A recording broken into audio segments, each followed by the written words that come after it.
All right, a little bit of an impromptu recording session here.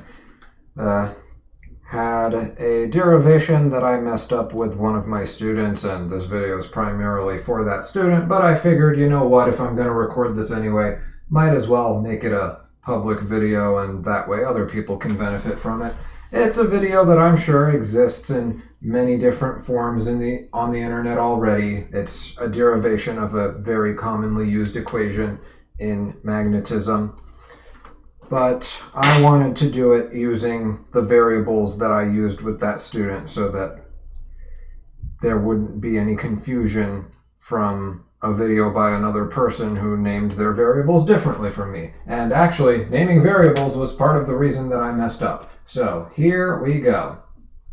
This is based on the Biot-Savart Law. The Biot-Savart Law. This is for calculating the magnetic field generated by moving charge.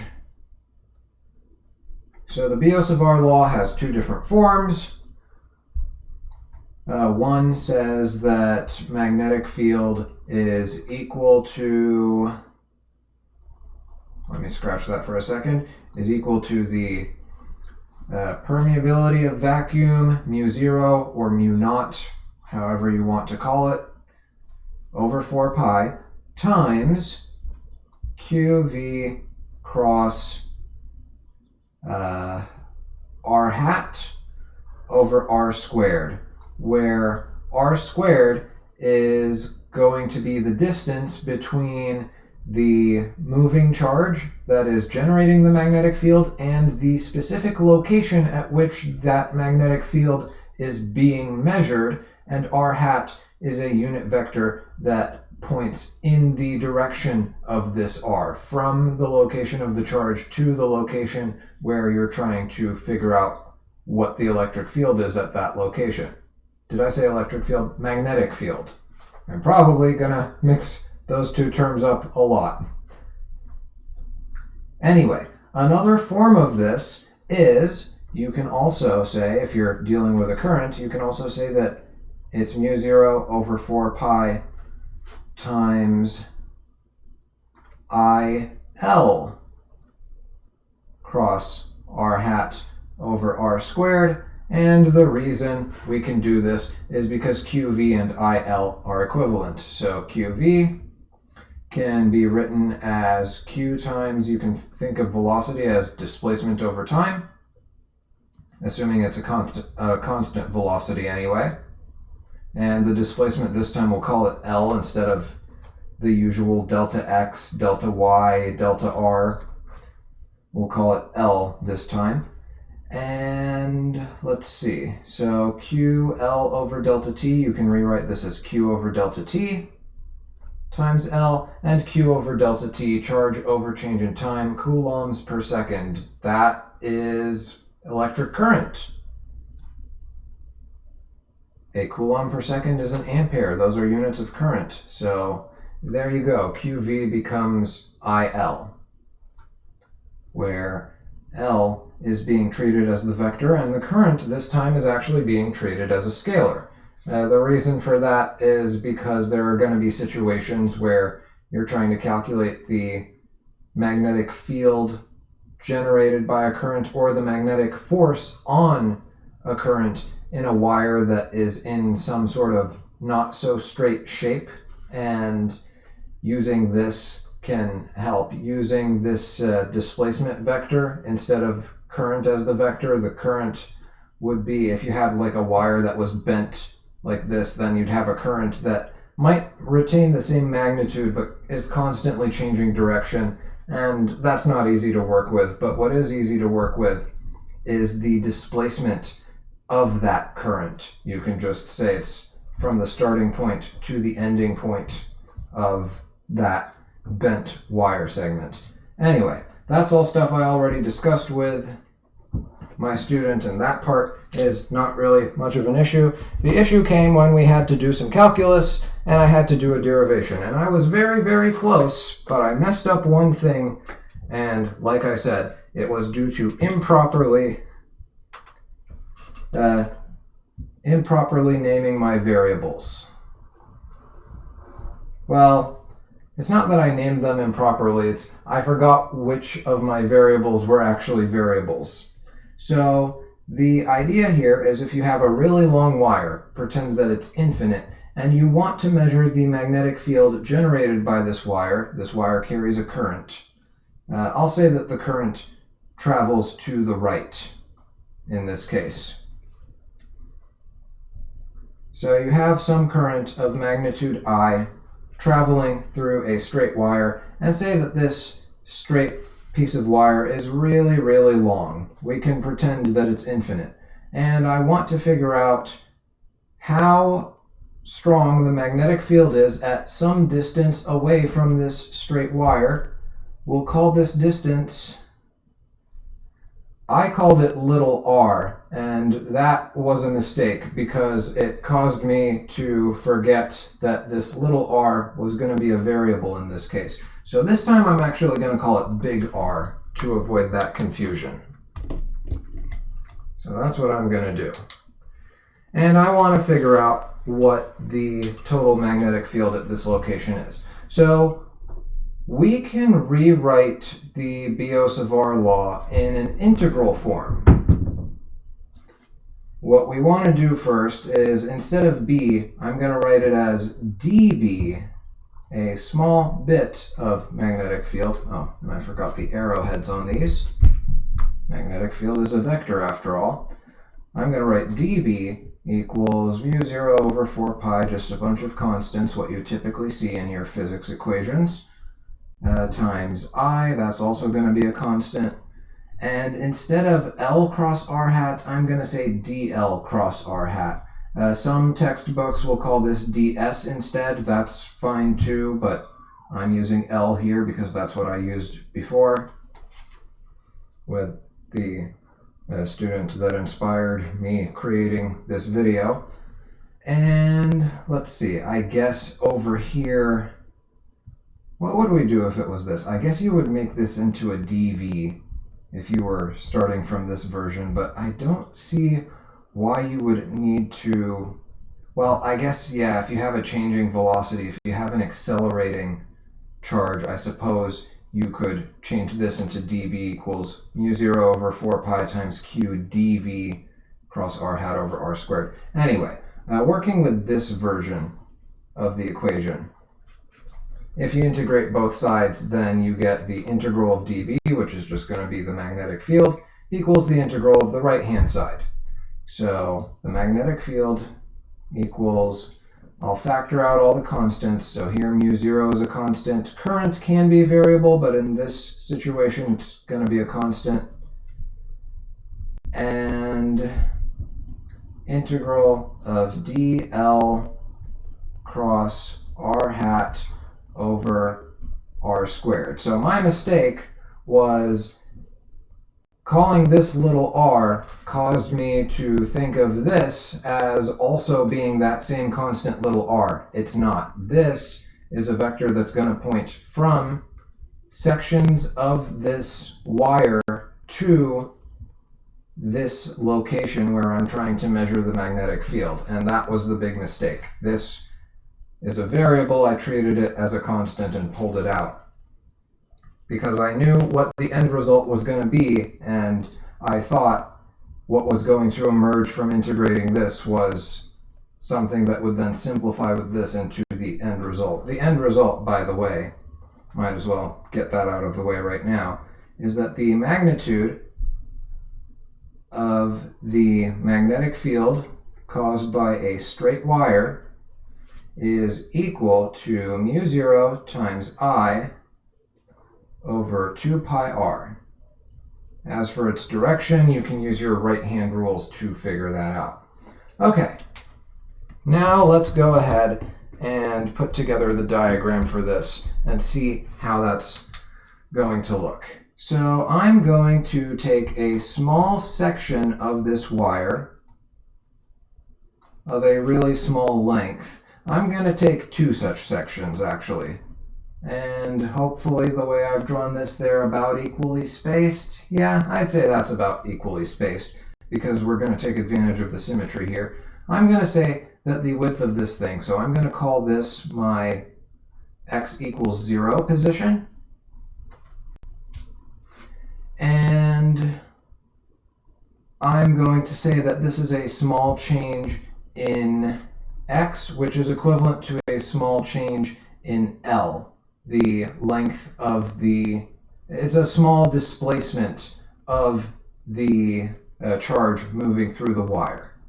So this thing has a width that I would call dl, which is equivalent to a dx, since the direction of the displacement of the current is also along the x-axis. I'm going to have, from this little segment of wire, there's some magnetic field generated by it.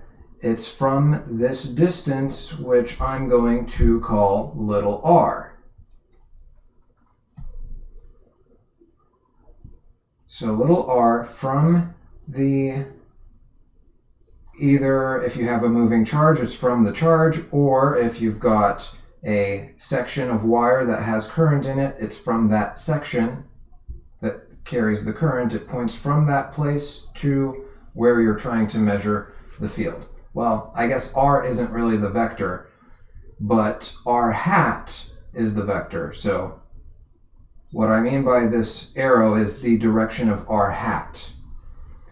Okay, I'm going to also define an angle here. I'm going to call this angle theta. And I'm going to say, if this wire is really, really long, practically infinite, I'm going to say that theta is going to be positive if I swing it open this way, negative if I swing it open to the left. And since the wire is infinite, it can keep going as far left as it can until it's at like 89.99999 degrees. We can go ahead and call that 90 degrees. For a wire of infinite length, you might as well just go to 90.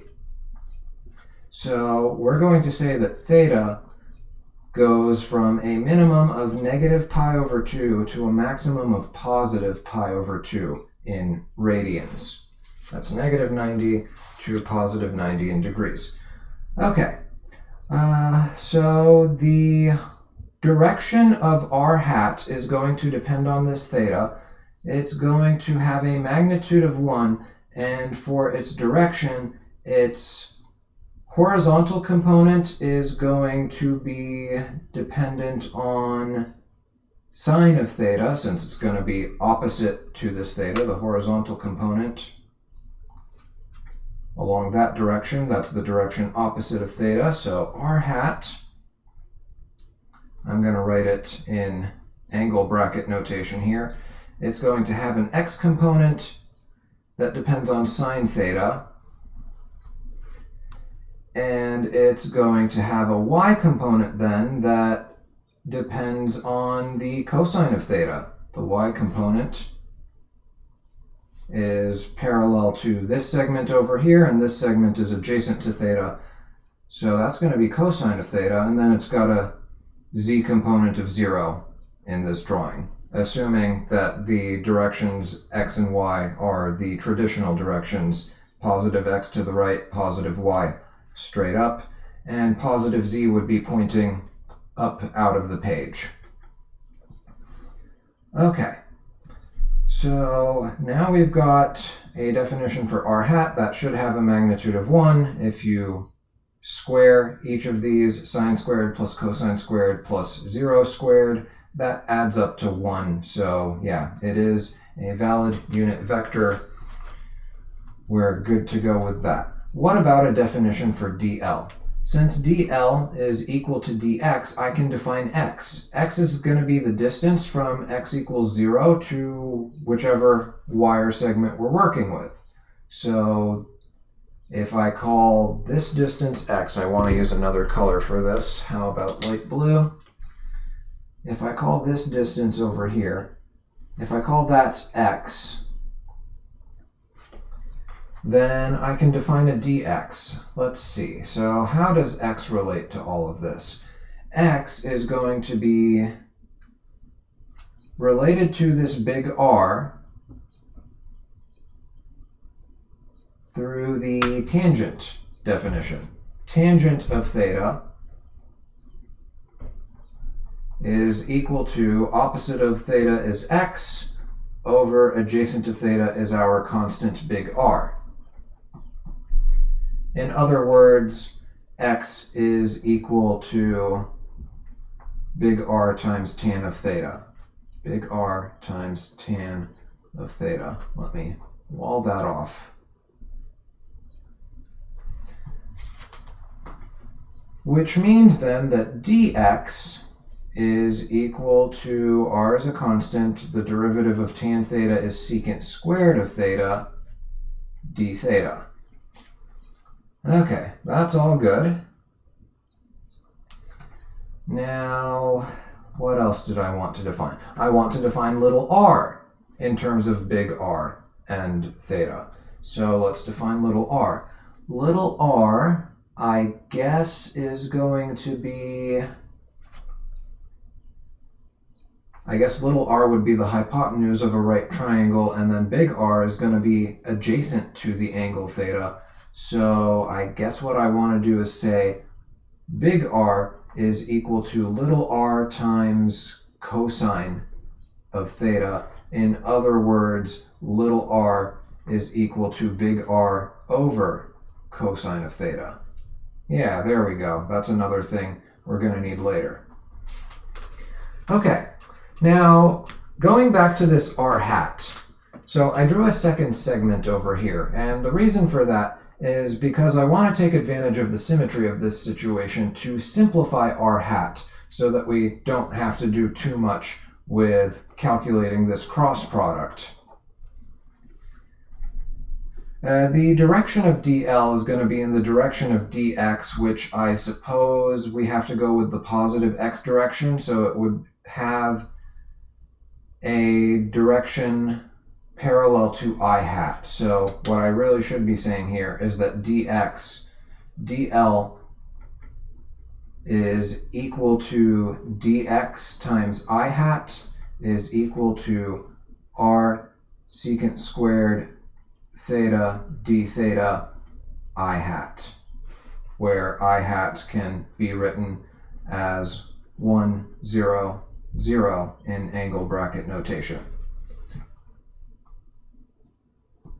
Now, going back to what I was saying about this other segment. So with this other segment, if I were to draw an r hat over here, if I were to draw another little r over here and determine its corresponding r hat, I would get the exact same thing, except that the horizontal component would be to the left instead of the right. So the r hat for this segment would be negative sine theta, comma cosine theta, comma 0. So for every segment of this wire on the left, there's going to be another segment on the right. Remember, this is basically an infinite wire, so there's always a corresponding wire segment on the opposite side where the x components are all going to cancel out.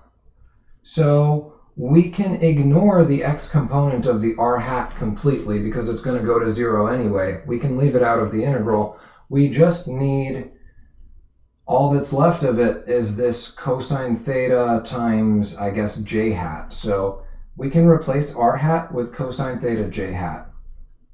R hat simplifies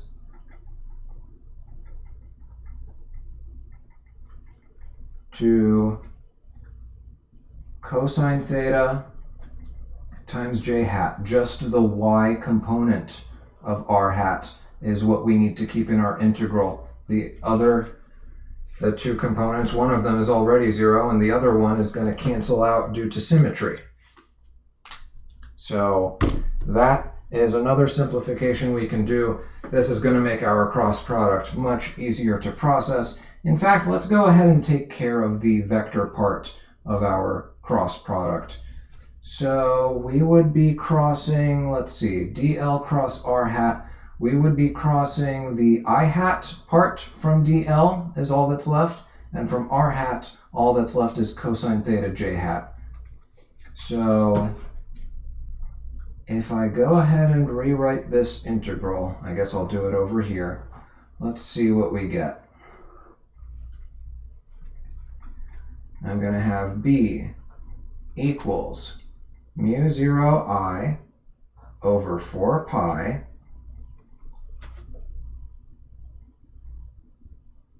times the integral of dl cross r hat over r squared becomes dl cross r hat is dx I hat, which is r secant squared theta d theta I hat, so r secant squared theta d theta, and then we've got the I hat crossed with cosine theta j hat, so I'm going to multiply the cosine theta over here, and then I'm left with I hat cross j hat.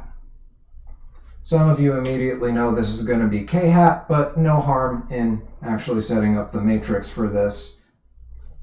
I, j, and k hat will be the first row of our matrix, and if we cross, this is going to be 1, 0, 0. J hat is going to be 0, 1, 0.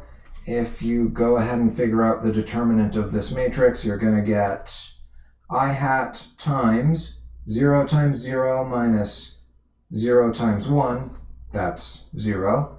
J hat times 0 times 0 minus 0 times 1, that's another 0. And then you've got k hat times 1 times 1 minus 0 times 0, that's k hat times 1, that's just k hat.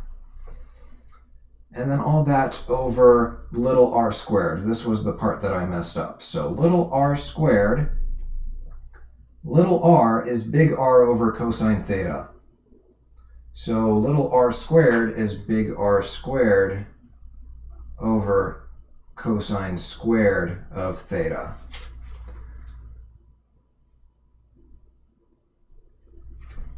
Okay, rewrite the integral. We get mu 0 I over 4 pi. And I guess I'm going to try and simplify this. So r squared over cosine squared, I guess we can simplify this by moving the cosine squared up to the numerator. It will cancel out with secant squared. So I'll be left with r over, this is going to be r squared by itself, the secant squared theta times cosine theta times this cosine squared theta that we move up from the denominator. And then we've got d theta and k hat. I suppose you could also write the k hat before the d theta, doesn't really matter. Or we could even just factor it out since it's going to be a constant. So r simplifies, we reduce the power by 1. Secant squared is 1 over cosine squared, so secant squared times cosine squared, these will cancel each other out. So these two cancel each other out. And we're left with the integral of cosine theta d theta from negative pi over 2 to positive pi over 2. From negative pi over 2 to positive pi over 2.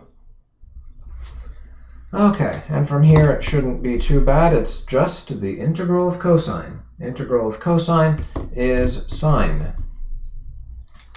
So let's see. Oh, and I can factor out the 1 over big R.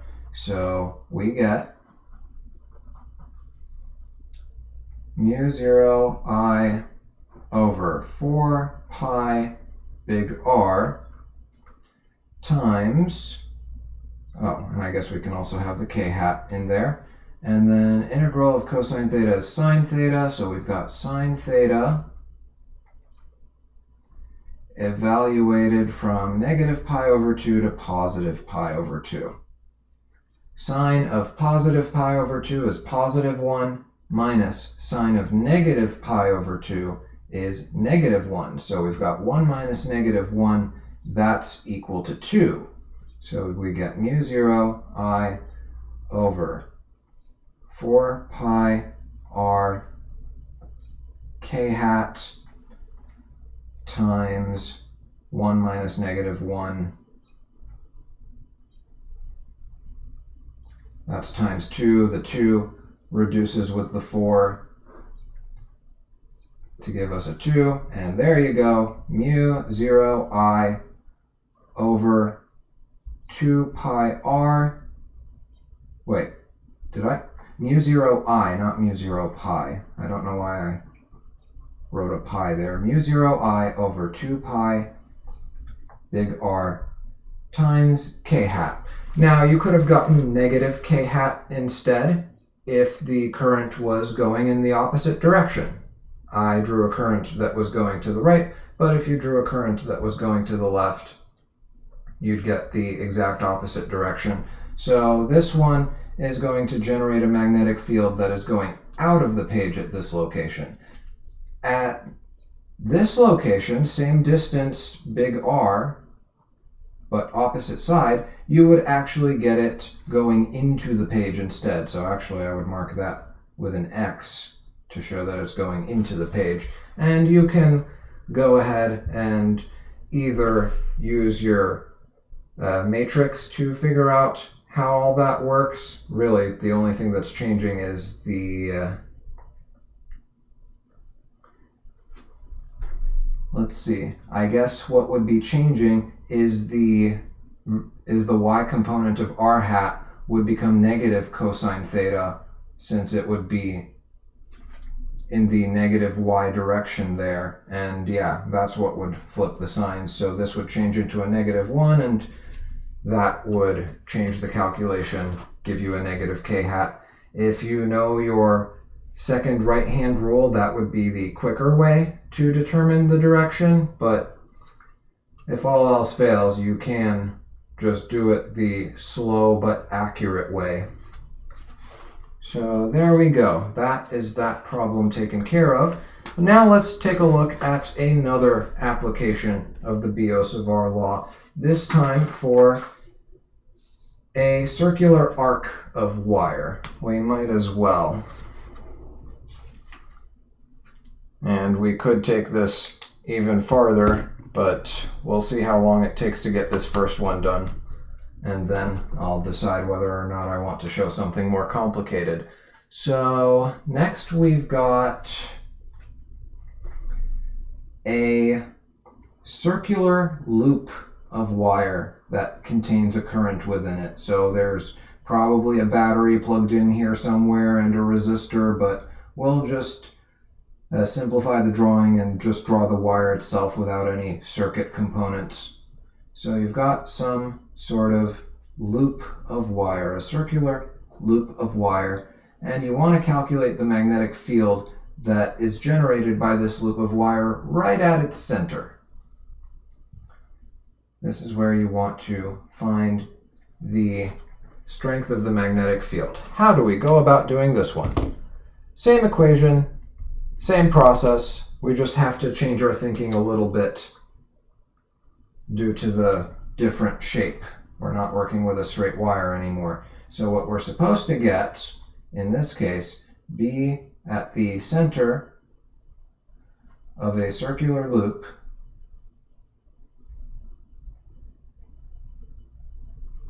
assuming this thing carries a current of I. I'm going to go ahead and say the current goes counterclockwise like this.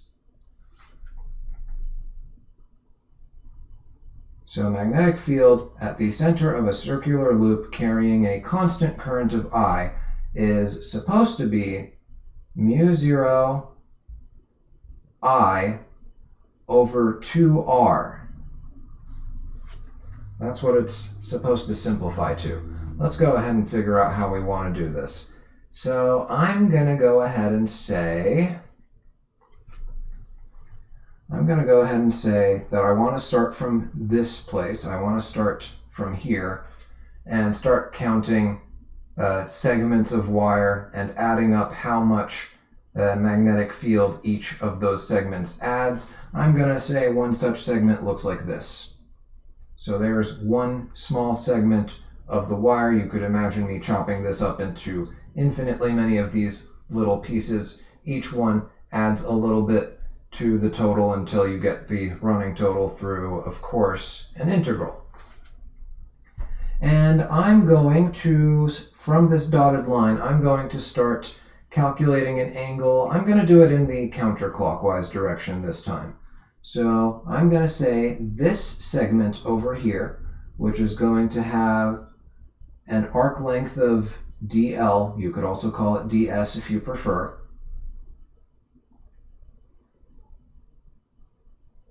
is going to be at a distance big R. I'm going to use big R again here. Actually, no. This would be little r, but since all the little r's for all the segments are going to be the same, I'm going to go ahead and call it big R anyway. I'm going to make it a constant since it's going to be the same for all of them. And then I'm going to call this angle over here theta. And I'm going to say theta goes from 0 degrees up to 2 pi. So theta goes from 0 radians to 2 pi. From 0 to 316 degrees, or 0 to 2 pi in radians. Of course, for calculus, we work in radians. Okay. dl this time is actually going to be calculated as a small change in theta multiplied by the radius, because that gives you arc length.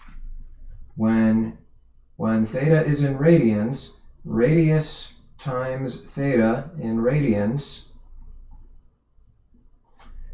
equals arc length.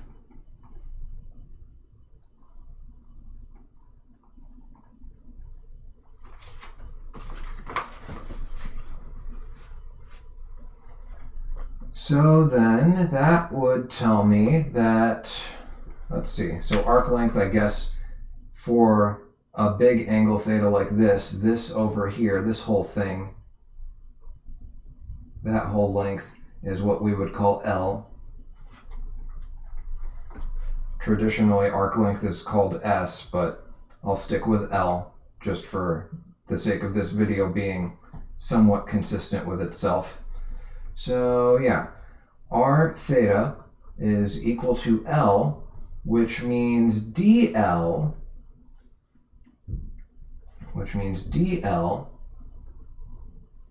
is going to be equal to r times d theta.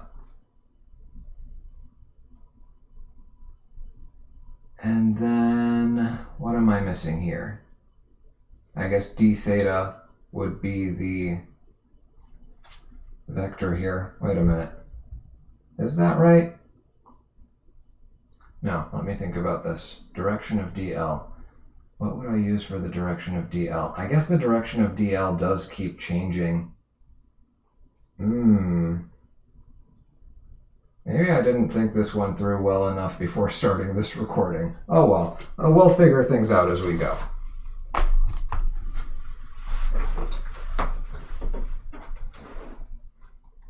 But yeah, theta, I would not really consider the vector here.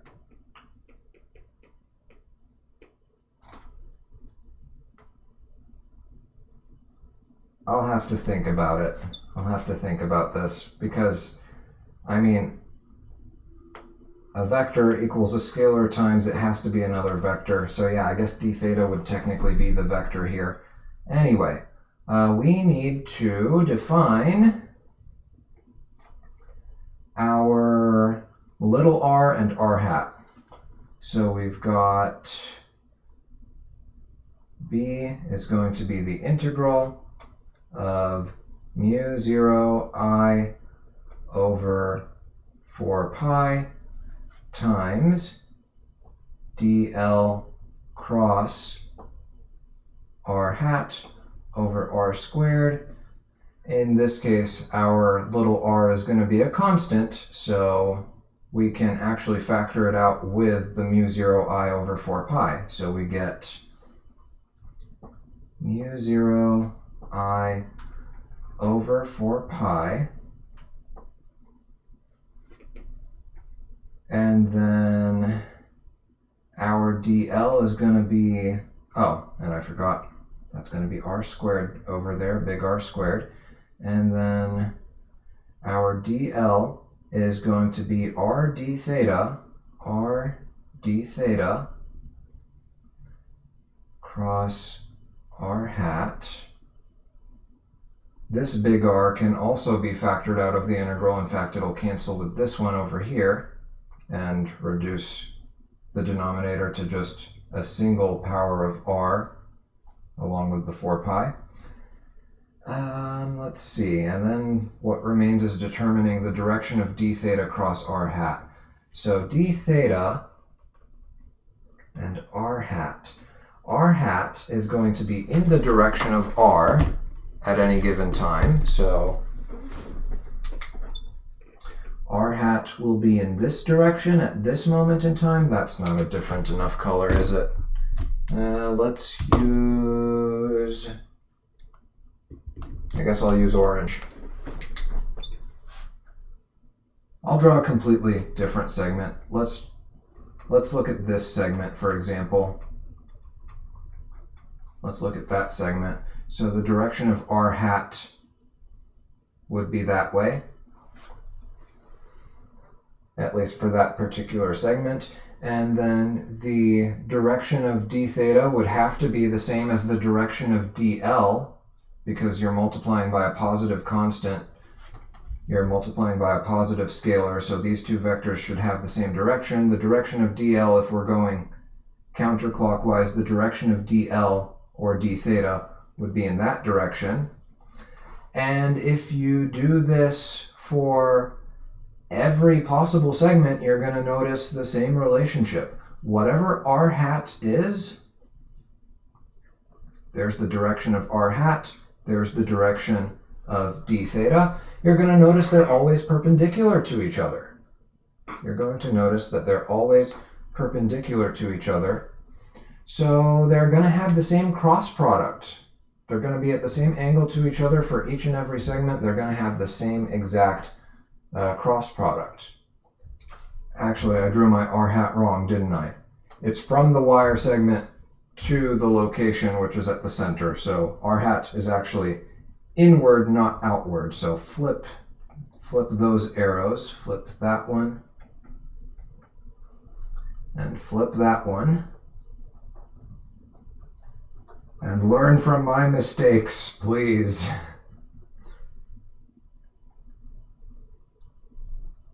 You'll never reach a point where you stop making mistakes in math and physics, but you can get to a level where you become much better at catching them. And that's what I did. I caught my mistake.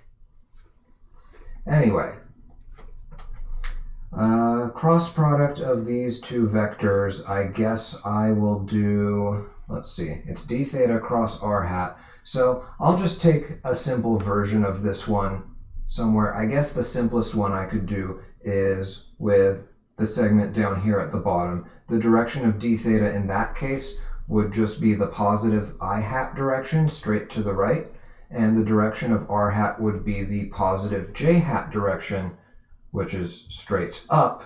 And I hat cross j hat, well, we did that before. That's k hat. Right, we did I hat cross j hat. We got just one k hat. It's going to be the same thing here. We're just going to get d theta cross r hat is going to be the magnitude of d theta times I hat cross r hat, at least for this segment. For all the other segments, you'll get the exact same result. So we have mu 0 I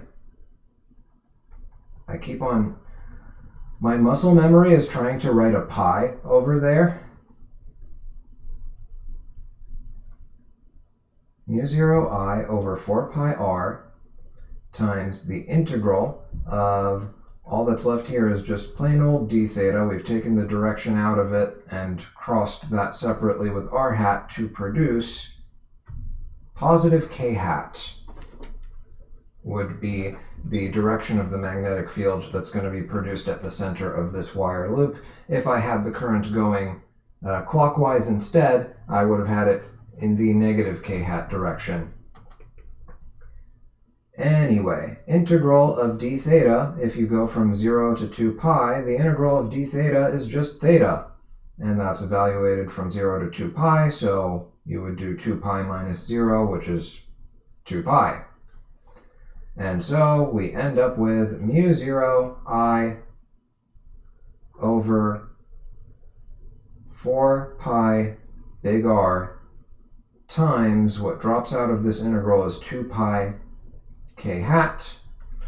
The 2 pi reduces with the 4 pi, leaving behind a 2, so we get mu 0 I over 2r, and then direction, you can determine it using matrices, or you can determine it using one of your right-hand rules.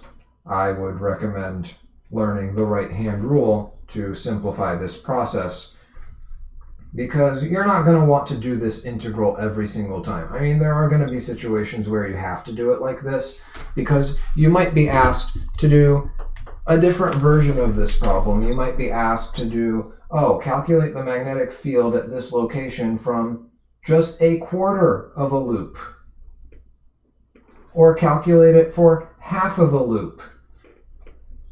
So you would want to know how to set this up, but ultimately, what changes if you make it a quarter of a loop or half of a loop? The only thing that really changes there is your integration bounds. Instead of 0 to 2 pi, it'll be, I guess you would define this as your starting point, and then have theta go from, you'd say this is where theta equals 0 up to this would be theta equals pi over 2. And yeah, you would just basically get 1/4 of what you would get from a full loop. And they might even make things even more complicated, where they give you maybe a full loop, but they make it out of like 4 separate parts of, like 4 separate wires that are bent into this shape, and they all just kind of meet and join together to make a circle somewhere in the middle, and then each one's carrying a different current, and you have to add or subtract, as the case may be, their magnetic field effects. I guess you wouldn't really need an integral so long as the current is constant. You wouldn't really need an integral here so long as the current is constant. But if the current changes with like position, then yeah, you'd have to actually write the integral again, and you would keep the current inside the integral, and I guess you would have to rewrite it in terms of theta. But otherwise, similar process. Most times you encounter a wire loop, you're probably just going to be able to start with this mu 0 I over 2r, maybe multiply it by a fraction if you've got a fraction of a circle, and that would be it.